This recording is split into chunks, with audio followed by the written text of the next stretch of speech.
as an actor? You know, I've been coping. You know, we're all in the system, and you know, as you rightly said, we're in the creative. COVID has not really helped us, and Yeah, because most of our activities are outdoor, and since yeah, there's no outdoor gathering and the cinemas are still closed, yeah. we've been. I personally have been filming. I've been doing one or two productions, and you know, looking for other avenues of making money, because you Okay, know, you can't always have one stream. If you depend on one stream, it's going to be that's right. catastrophic. So I Yeah, mean, anyways, chasing the papers and doing what I have to do. So yeah, whilst we await the opening of the cinema, because I've got a couple of movies that needs to be premiered, but because the cinemas are still closed, yeah, we are kind of right, handicapped. Yeah. right, right. Because I got quite a number of people sending me messages ahead of this conversation and asking, is Prince David still an actor? Is he an active actor, or is Yeah. now, fully into politics? I'm like, okay, so I'm going to ask him. But how would you describe the effect of COVID on the creative industry, and for that matter, on what you do, in the film industry? I would say it's a global thing. So I mean, in London, in America, in Berlin, Germany, everywhere in Europe, you know, they do a lot of theatrical performances where people go and watch live plays and operas and all that. Right. It's really affected the creative industry. Ghana has not been an exception. And for we in the creatives, you know, as I rightly said, we need to be out there before we Yeah. can, you know, make our money. So we decided to do other stuff, like maybe doing productions that we can stream online. I've got a couple of movies on Amazon Prime. Yeah. Some I did in Nigeria, some I shot in Ghana here. That is airing. And also, for those who are saying if I'm still acting, of course I'm still acting. I was even on set yesterday. I'm going to be on set tomorrow. Currently, we're filming something for Dstv, Akaba Magic. It's titled To Hold and To Have. Okay. Directed by the ace director, legendary Ivan Kwashiga. Right. Yeah, and I've got other movies as well that is showing on Rock GH, which is was formerly Rock 3. I've got African Couple. It's a series between myself and May Remy, which is also showing on Rock GH. Lately, because we don't really show our movies in the cinemas, if you don't have like you're not subscribed to DSTV, or you don't pay attention to the online portals, you don't see some of our movies. Because a lot of people see it, go like, oh, it's been a long time I saw you in a movie. And I go like, do you have DSTV? Then they go like, no. Then I said, most of the movies we do now, it's either on DSTV or some are on Netflix, some are on Amazon Prime.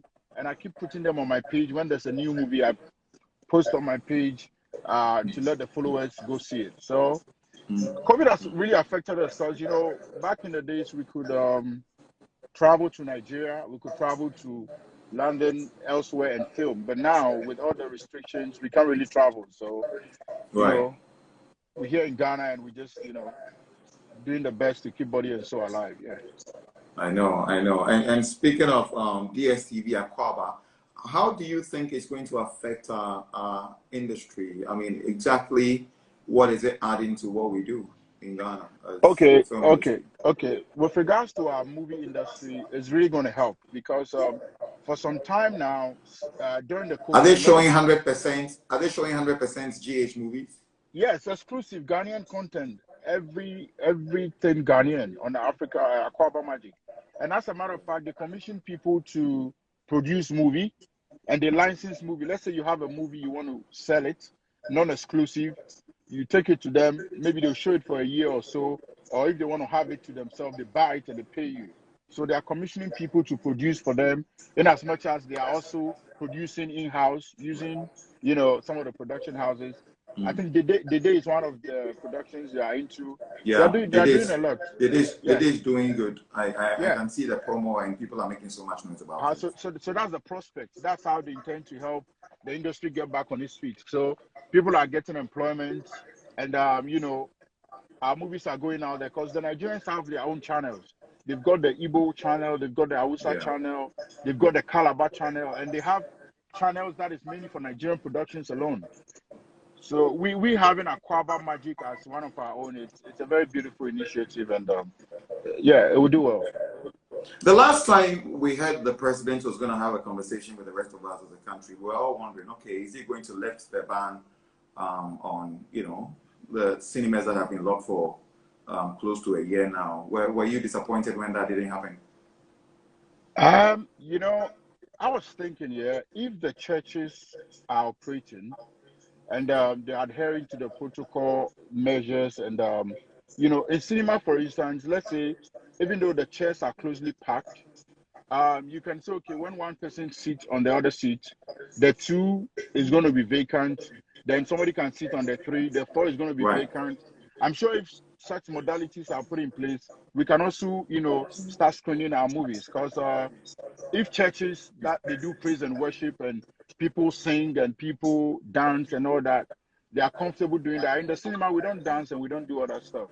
But during the address, he did say he has given out some measures that if the cinemas can adhere to it, obviously they're going to open very soon. I heard him say that, so we're looking forward to that. Mm, mm, mm. Let's talk about you and you know, everything you've done over the years as an actor, respected across board, you know, in a country where we're very divided politically. Somehow you decided to throw your weight behind our president when he was bidding for a re-election last year. What was the motivation, really? The rationale behind it is, personally, I kind of adore the president. I like him. I love him because you know, I love some of the initiatives he came up with when he was, you know, coming to power 2016, the FreeSHS, the the policies that he put in place, like, you know, trying to develop our railway sector, trying to create jobs for the youth, you know, trying to put Ghana on the map, and you know, being a president for all. I mean, we all saw what happened during the COVID pandemic. If we didn't have a good leader who could, you know, talk to us in our home, help guide us, I'm sure by now the COVID situation would have gotten out of hand. But he managed it so well, and that's a good quality of a leader who can talk to the citizenry, who can appeal to them, and, you know, make them understand the situation. So I believe it's some of the policies that made me push the agenda for 4 more But term prior to elections. that, were you always NPP?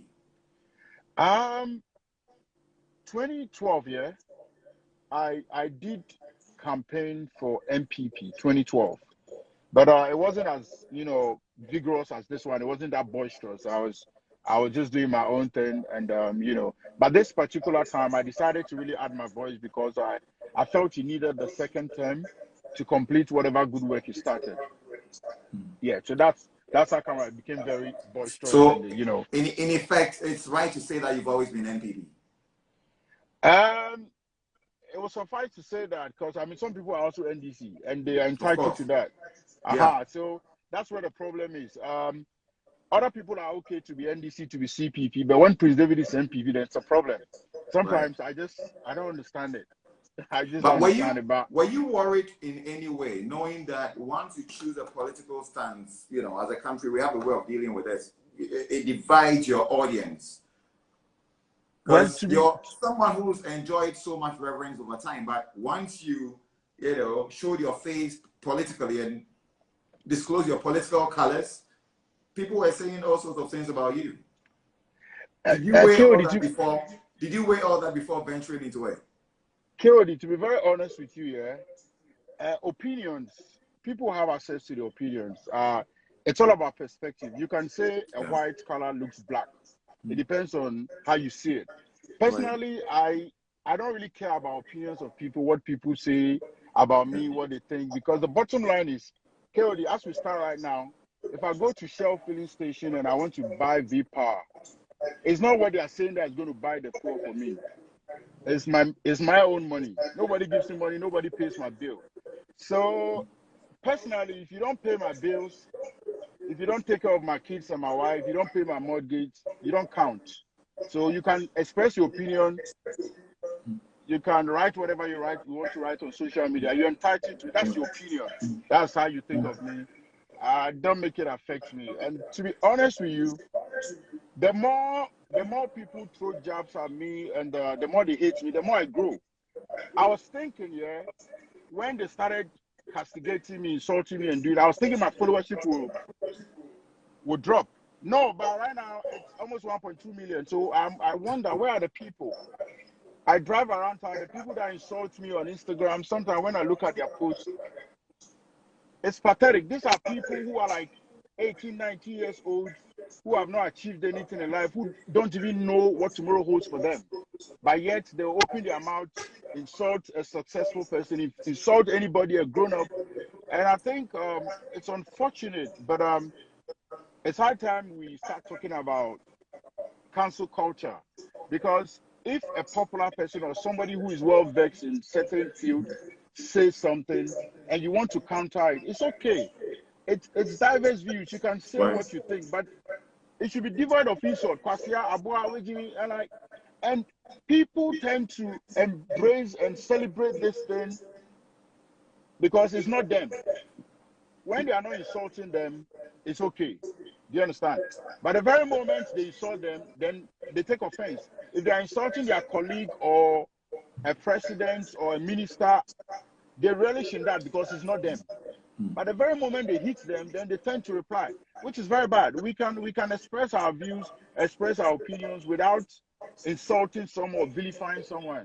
It's just not right. Well, what kind of relationship do you have with John Dumelo? Let me tell you. Can you hear me now? Hear me? Hello? Yes, sir. I was getting the feedback. Like when I talk, it comes back. Right. John, I'm cool with John. I was on set with John yesterday. Yeah, we were shooting at the Octagon building in Accra. He was the role that we played. He was the Minister of Defense. I was the Chief of Staff, and we're filming. We have a good relationship. John understands his politics. He belongs to NDC. I belong to NPP. It's just like me being a Chelsea fan. Somebody supports Man United. Obviously, there's no way Chelsea and Man United will be playing football that I will support Man United when I'm a blue fan. So I mean, I gave a typical example of Abu Jinapo and John Jinapo. These are two blood brothers. John is a friend, not even a brother, a friend. Two blood brothers who go against each other. Come on, we need to. Were you not working as in you were on set yesterday together, working together? Yeah, because you have roles to play as actors, and you were just playing your role as an actor. Yeah, that's it. Yeah, we have to film together. Yes, but would you say your relationship has not been affected in any way as a result of you going out? No, we even and especially when you went into his constituency, you just didn't go anywhere but into his constituency, which was one of the major constituencies towards the elections. Yes, KOD. The president won the Ayawasu presidential election by 154 votes. 154. 154. So imagine if I hadn't gone there. I had to do what I had to do. I was supporting the president and I was campaigning for 4 more for Nana. So I needed to be there. But did you believe in John as a political or parliamentary candidate? Did you believe in him? Of course, he's got the acumen. Of course, I believe in him. But especially if you went into his constituency, you could have decided to do skirt and blouse. No. But then you're going for John Dumelo as a parliamentarian. Yes. But you know fully well that we need the representation in parliament as well. And if you watch closely, the former margin was kind of, how do I put it? The margin that MPP normally was using to beat NDC in Ayawasu became closer because John stood for them and John contested on the ticket of NDC. In the same vein, I was canvassing for 4 more for Nana. Nana needed votes at Ayawasu. This why I stay at East Legon. So I engaged the car wash boys, the street boys, and I knew what was going on. So I'm like, okay. What was going on? We really want to make this thing work. We needed to get out there. People felt John was on the ground really working, interacting with these people. you know, the same people you were talking to. Yes, but I wasn't a candidate, so I don't see why my going there should affect him. I'm not a candidate. I'm just an actor who was supporting a cause. So if he's really doing his groundwork and he's with the people, I don't see why I should affect what he's doing. I think the question here is, quite a number of people are wondering, you could have decided to go anywhere, but not where your brother found himself. Yes, and that's why I'm telling you that it wasn't my doing. It was necessary I go there. Did you do this because you were paid to? No, I wasn't paid. When you're on the ground campaigning, I wasn't paid. Okay, I wasn't paid. Let me tell you something. When you're on the ground campaigning, you're resourced because you're moving around. It costs no. I wasn't even giving fuel money. It was my car. No. We're not giving. No. So you did everything for Nana Akufo-Addo pro bono. Yes, we did not receive. We're not giving nothing. When we went to Ayawas, we were not giving nothing. Myself, Calibos, General and Ketia, it was BB Bright. No, we're not giving nothing. Nothing. Were you paid? No, I even had to use my, what's it called? Momo to send to some of the supporters because they came to my car and they were demanding for money. I told them, oh, I don't have cash on me. Because, you know, when you work like that, people keep asking you for money. So I told them, oh, unless I do Momo for them. So I took some of their numbers. I did Momo for them, and they later on, you know, called to tell me thank you. No, I was not giving any money. But were you eventually paid? Were you eventually paid when the president won the elections? Who paid me? Nobody has paid me up to now. I've not been paid for nothing. So I'm told MPP gave you a new car. Me a new car. I've been using this is my car. I've been using. I told they bought a BMW for you. Oh, boss, I've been using this car since 2018. 2018, I've been using this car. This is my car. Look at the speedometer. I've been using it. See, people just talk sometimes, and when you hear some of the things people say, sometimes I just decide not. I've been using this car since 2018. This is the car I've been using. So when did MPP buy me the car? It's funny. It's funny how people talk. You know, sometimes. So you were not given any financial reward after the president won. No, I've not been given nothing. Yeah. Is that why you're not too happy with the government in the last few months? You've had a lot to say. Oh, how do you mean by I'm not too happy? Oh, I mean, you've said a few things that you're not happy about. You've actually said things. You have issues with, for instance, the Fix Yourself slogan that was on social media and everywhere. No, the Fix Yourself was me. I was saying, some were saying they should fix the country and blah, blah, blah.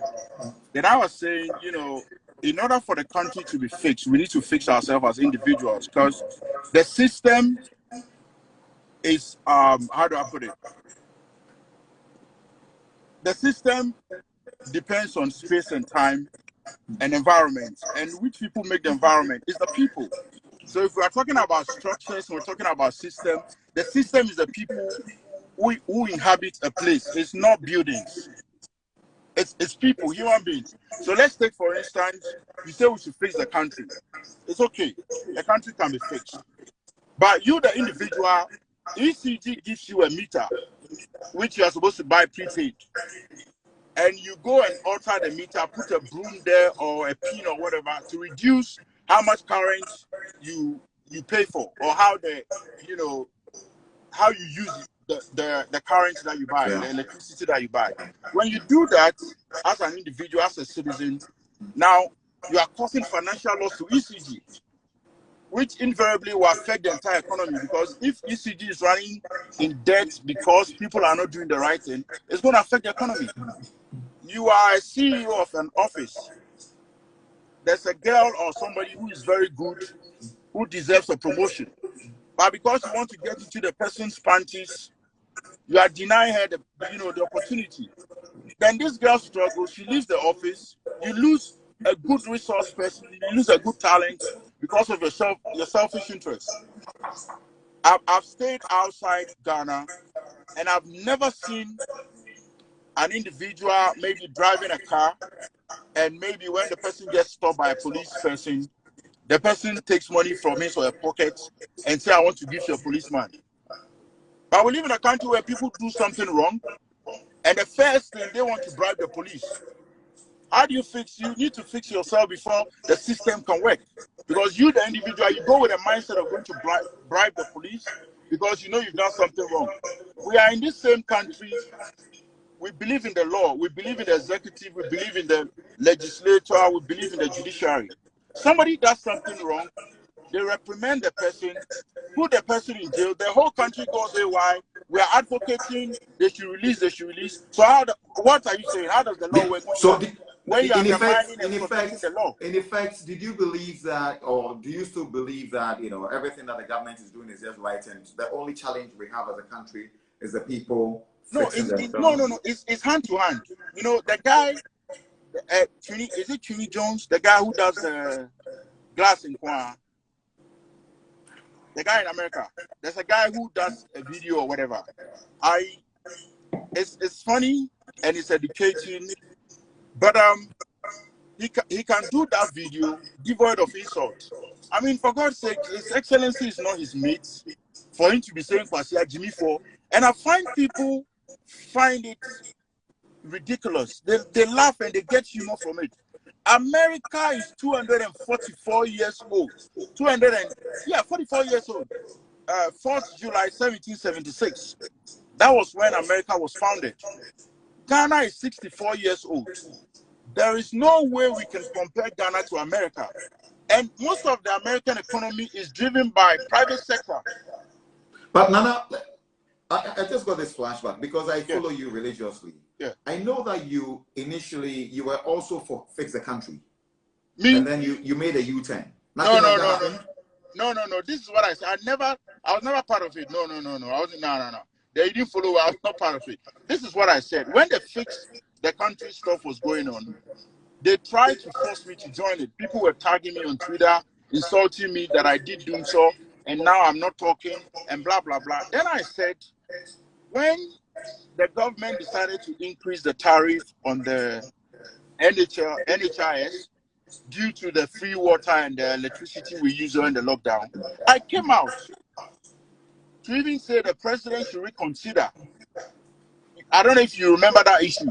I do. The whole Ghana was against me. MPP was against me, saying what's it called? I'm getting at the system, I'm getting at the presidency or whatever. NDC were making a mockery of me and blah, blah, blah. So now, if you are doing your fix yourself and I say I don't want to be part of it, what's the problem? When I said mine, nobody joined me. So you can't force me because you woke up one day and you feel like you should tweet something like fix the country. They are trying to force me to be part of it. I said, no, I won't be part of that. Then I said, what if maybe we fix ourselves, then we can fix the country? That was what I said. I wasn't against fix the country. No, I wasn't against it. Neither was I for it. But all I was saying was maybe if we, the individuals who live in this country, because the ministers, the assemblymen, the MPs, they are our friends. Some of them are our fathers. Some of them are our brothers and sisters. They are Ghanaians. They are not Nigerians. They are Ghanaians. It's the same people who go to parliament make decisions for us. If they are corrupt now, when they go there, they are going to be corrupt. So who is the system? The system is you and I. We need to fix ourselves. We go to churches, and if you are not affluent, you don't have money, you can't see the big pastor. What gift are you bringing? Your gift will lead you. So if you don't have a gift, then you can't see the big man. So it's the same thing all over. So until we make that effort to understand that Ghana is for all of us, anything that belongs to the government belongs to all of us. The fact that it belongs to the government does not mean we shouldn't care. People who work at government institutions, they go to the office, they know they have to report at 9. In America, if you are working and you are supposed to clock in at 9, you clock in at 9:05, you get a query. If you are not careful, they'll sack you. But in Ghana, somebody knows they work at 9, they will go at 9:30 or 10. They will walk around, sell some of their products, whatever, read newspaper, come on Instagram, then they leave. Productivity is low. At the end of the day, you are blaming the government for what? The government can only do its best. You understand? Yeah. It's been 6 months since the president, assumed office. Actually, 6 months tomorrow since the president assumed office for his second term, and quite a number of people. Some people were taken aback when the whole Fix the Nation campaign started. Do you think that we are being too hard on him? Of course. I mean, we've vilified him enough. And you know what is shocking to me? December was few months ago, right? Yeah. December was few months ago. We voted for him, gave him the nod to lead for the second time. Then just somewhere around April, you are saying fix the country, as if he's not done anything. I don't get it. So what is the rationale behind the fix the country? Is it a propaganda? Is it a way to defame the president, to defame Ghana? I don't get it, because you voted for the person in December. He came into power officially in January. Then March, April, you are saying fix the country. What happened in December? I don't get it. What happened? So if it's not a plot, and if it's not a way to defame the president, defame Ghana, make it look like, no, Ghana is doing so well than a whole lot of countries. The pandemic has affected everybody. Most of the things Ghana, export outside, most of the people we export to are India, China, Belgium. These people are going through the face. So then how do you send your mineral resource? How do you send the manganese, the gold, the timber? What do you call it for? The economy is bad. They are trying to build it. So the oil and the gold and the things, it's not going like it used to go. And we export more from outside than we import. You understand? So at the end of the day, the economy is a global thing. Everybody's trying to, even America, they are dealing with their reservoir now. They are trying to fix the economy. They are giving citizens money so they can spend and build the economy. So if you voted for him in December, you come back in April, that's 3 months. He assumed office in January. You come back 3 months and you say fix the country. Then it's a bit, I don't know. I don't know the rationale behind it. Let's since you are quite prominent, let me use that word, as a creative person in the political space. Let me ask you this. I mean, we all know of borrowing to support our economy because we are not doing so well as a country. Now, Honorable Osei just went on to say that we need to borrow a lot more money to sustain FreeSHS. What do you personally make of that? Well, I had the impression we already had the fund for FreeSHS. I mean, I don't really know much about the macroeconomics and all that, but I believe. So, but you had the impression we had money set aside for FreeSHS. Yeah, for FreeSHS. That's what I thought. So I feel like we have done enough borrowing as a nation. We've done enough borrowing as a nation. Maybe what we can do is to cut down our expenditure. If we cut down our expenditure, some of the things we spend money on, we can divert it to other sectors which will work. So we need to manage. It's like, how do I put it? You have a household and maybe things are not going well like it used to be for you. Obviously, you are going to adapt, adjust, amend. So maybe we should start amending now, cutting down some costs, and rather than borrowing. Yeah, I think that would be better if we can do some amendments, some adjustments. Yeah. I want us to get out of politics, but before that, one of the things you said that caused a stir was when you actually did a video to say that you're a wise person. That's why you support the NPP. Doesn't mean you have very little reverence for those on the other side. You see, it's English language, and it all boils down. Let me actually quote you. What you said was, no. That's why I belong to NPP. No, that's not what I said. Mean support you and mean support you. That's what I said. So if we are going to do the verbal translation, if you see me standing on NPP platform, the verbal translation means that I'm a wise person and I won't do what's not right. Exactly. Thank you. So that means if I'm standing on NPP's platform, then it's right. Did I mention any other party's name? Oh, but I mean, being where you are, I think that as a country we have. We don't have just NDC. We have CPP. We have PNC. So why would NDC take it for himself? Your reference could be for all the other political parties, including NDC. Yes, that's what I'm saying. Which means you have them. You know, it shouldn't be an issue. Other parties, including NDC as well. No, that's what I'm saying. I didn't make reference to any party. There was no connotation. There was nothing about a party. All I said was, me and Nyansa for Adi and me support it. So if I'm on the MPP tickets, then it's a good thing. That's why I'm standing there. So anybody that's looking at me, to look at me supporting a good thing, that was it. So if they decide to tweet me, whatever, that's not my business. Because I never mentioned any party. I never did any comparison. I just said what I said. Were you worried with the kind of Sorry? Were you worried with the kind of backlash you had after?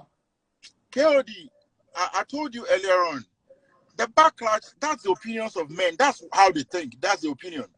I don't really care about what somebody thinks about me or what somebody says about me because most of the time, some of the things they say about me are not even true. They don't even know the real me. You remember we were saying something at Sandbox the other day. 2 days, they don't two know days the real ago. me. Right. And most of them won't get the opportunity to get to the real me. So I'll leave them to their assumptions, to their whatever. I mean, I can't kill myself. I can't wake up every morning and go to people's house and say, oh, I'm a nice guy. I mean, no. Until they encounter me, there's not. I don't really care about it. I can't worry myself. I know.